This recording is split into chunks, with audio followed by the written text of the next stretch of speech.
राधे राधे मेरे प्यारे भाइयों बहनों माताओं व बंधुओं। संस्कार की बातें चैनल में आपका स्वागत है।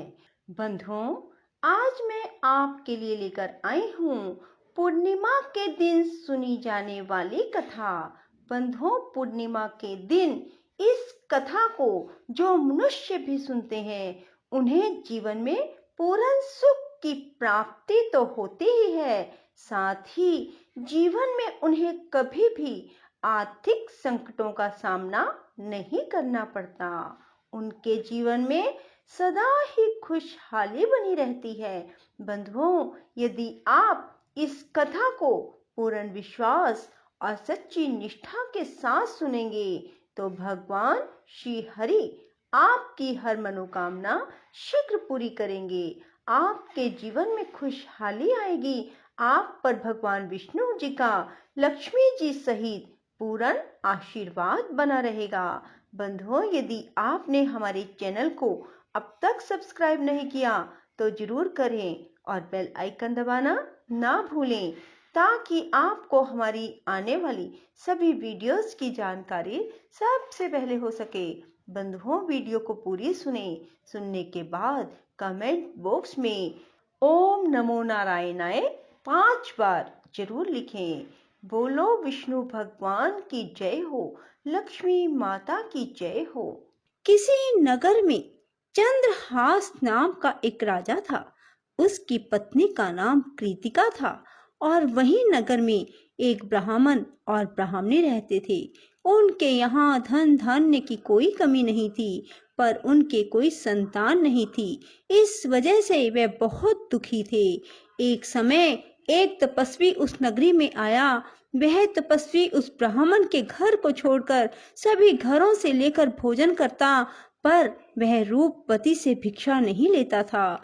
एक दिन जब तपस्वी ने किसी अन्य घर से भिक्षा ली और गंगा के किनारे जाकर प्रेम पूर्वक खाने लगा, तब धनेश्वर ने तपस्वी के सभी कार्यों को करते देखा और अपनी भिक्षा के अनादर को देखकर धनेश्वर तपस्वी से जाकर बोले, आप सभी घरों की भिक्षा लेते हैं, पर मेरे घर से भिक्षा क्यों नहीं लेते? तब तपस्वी ने कहा, जो निसंतान हो उसके घर की भिक्षा बड़ी पापदायिनी मानी जाती है। पतितों का अन्न खाने से मनुष्य आप भी पतित हो जाता है। क्योंकि तुम निसंतान हो, इसलिए मैं तुम्हारे घर की भिक्षा नहीं ले सकता। धनेश्वर ने तपस्वी के पैर पकड़ लिए और बोला, मुझे आप पुत्र प्राप्ति का उपाय बताइए। मेरे इस दुख को खत्म करें। आप मेरे दुख को खत्म करने में समर्थ हैं। तब उसके द्वारा प्रार्थना करने पर तपस्वी कहने लगा, तुम चंडी की आराधना करो। और आकर उसने ब्राह्मणी को सारी बात बताई और खुद चंडी की तपस्या करने के लिए वन में चला गया। उसने चंडी की उपासना की, उपवास किया और 16वें दिन उसे चंडी ने दर्शन दिया और कहा कि तुम्हारे पुत्र होगा, पर वह 16 वर्ष का हो जाएगा तो मृत्यु को प्राप्त हो जाएगा। पर यदि तुम 32 पूर्णिमा का व्रत करोगे तो वह दीर्घायु प्राप्त करेगा। जितनी तुम्हारी समर्था हो उतने घी के दीपक बनाकर शिवलिंग के सामने जगाना, पर ऐसा 32 पूर्णिमा को ही करना। प्रातः काल होने पर इस स्थान पर तुम्हें एक आम का पेड़ दिखाई देगा। पेड़ पर चढ़कर एक आम तोड़ना और घर ले जाकर पत्नी को दे देना। अब वह स्वप्न से जागा और पत्नी को सारी बात बताई। स्नान करके पत्नी को खिलाना।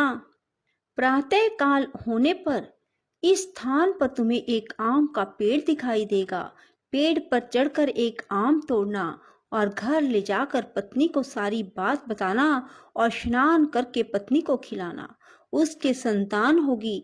जब वह सवेरे उठा, उसने वहां एक आम के पेड़ को देखा और आम लगा देखा, पर वह आम तोड़ ना पाया क्योंकि आम बहुत ऊंचे लगा था और गणेश जी से प्रार्थना करने लगा कि हे गणेश जी, मेरा कार्य सिद्ध करें और मैं अपना मनोरथ पूर्ण कर सकूं। गणेश जी की कृपा से धनेश्वर पेड़ पर चढ़ गया और उस फल को देखा उसे महसूस हुआ कि ये तो वही वरदान वाला फल है, और उसने तोड़ा और पेड़ से नीचे उतर आया, और फिर घर जाकर उसने अपनी पत्नी को दिया। 9वें महीने उसके पुत्र पैदा हुआ, और पुत्र बहुत ही सुंदर और सुशील था। उसकी माता पिता ने 32 पूर्णमासी का व्रत करना शुरू कर दिया। 16वां वर्ष लगते ही माता पिता को चिंता होने लगी कि कहीं 16 वर्ष होने पर बेटे की मृत्यु तो नहीं हो जाएगी। इसलिए उन्होंने अपने मन में विचार किया कि ये घटना अगर उनके सामने घटित हुई तो क्या होगा। उन्होंने उस बच्चे के मामा को बुलवाया और कहा कि हमारी इच्छा है कि देवी दास को तुम 1 वर्ष के लिए काशी में ले जाकर विद्या ग्रहण करवाओ। उसे अकेला बिल्कुल नहीं छोड़ना, तुम सदा उसके साथ रहना। और इस तरह से उन्होंने अपने बेटे को 1 वर्ष के लिए काशी भेज दिया। किंतु यह बात मामा को नहीं बताई। धनेश्वर ने अपने पुत्र की मंगल कामना के लिए भगवती की आराधना शुरू कर दी और फिर 32 पूर्णिमा का व्रत पूरा कर लिया। कुछ दिनों के बाद मामा भांजा किसी गांव में ठहरे हुए थे। जिस धर्मशाला में वे ठहरे हुए थे वहां एक बारात ठहरी हुई थी। लगन के समय वर को कोई रोग हो गया। वर के पिता ने कुटुंबियों के साथ विचार विमर्श किया कि वह देवीदास को वर के रूप में ले जाते हैं और बाद में विवाह के अन्य काम अपने पुत्र के साथ करवा देंगे। वर का पिता देवीदास के पास गया और बोला, तुम थोड़ी देर के लिए अपने भांजे को हमें दे दो ताकि लगन का काम सुचारू रूप से हो सके। उसके मामा बोले, वर को जो मिले वो हमें देना, मेरा भांजा वर बन जाएगा। और वे मान गए और देवीदास को वर बनने के लिए भेज दिया।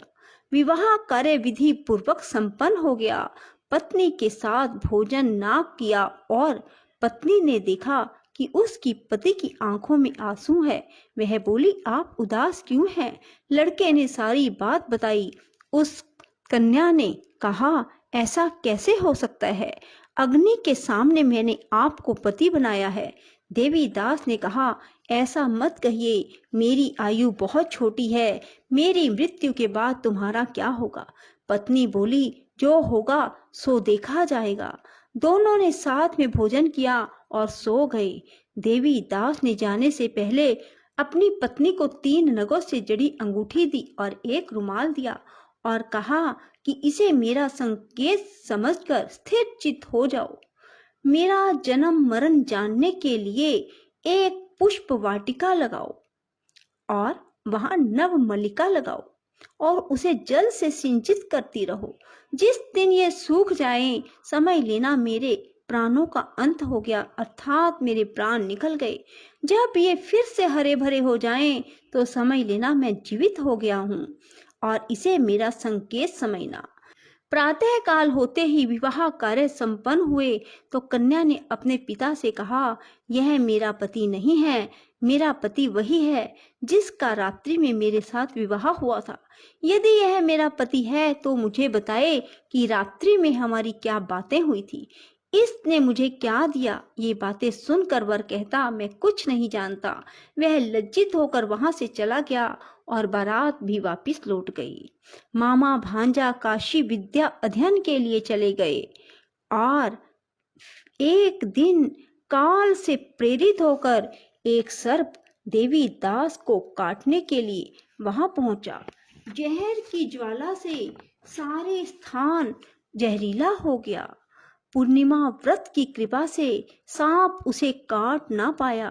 काल वहां आया, उसके शरीर से उसके प्राणों को निकालने की कोशिश करने लगा और वह मूर्छित हो गया। भगवान शिव पार्वती भी वहां आए। उसे मूर्छित दशा में देखकर माता पार्वती ने शिव जी से कहा, इसकी माता ने 32 पूर्णिमा का व्रत किया था, इसे प्राण दें।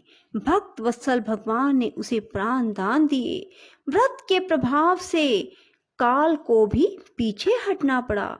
उसकी स्त्री उसकी प्रतीक्षा करती थी। उसने देखा कि पुष्प वाटिका में कुछ भी ना रहा और साथ ही देखा कि सब हरा भरा हो गया।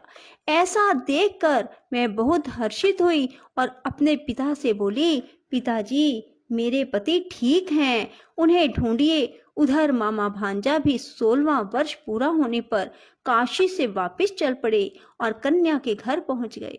कन्या ने अपने वर को पहचान लिया।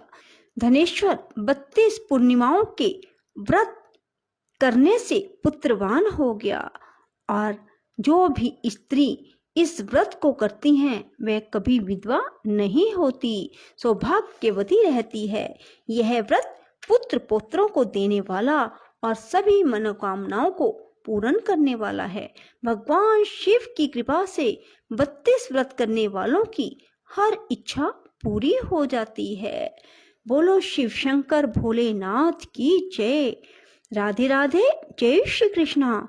बंधुओं, यदि आपको हमारी वीडियो पसंद आए तो इसे लाइक करें और शेयर भी जरूर करें। धन्यवाद।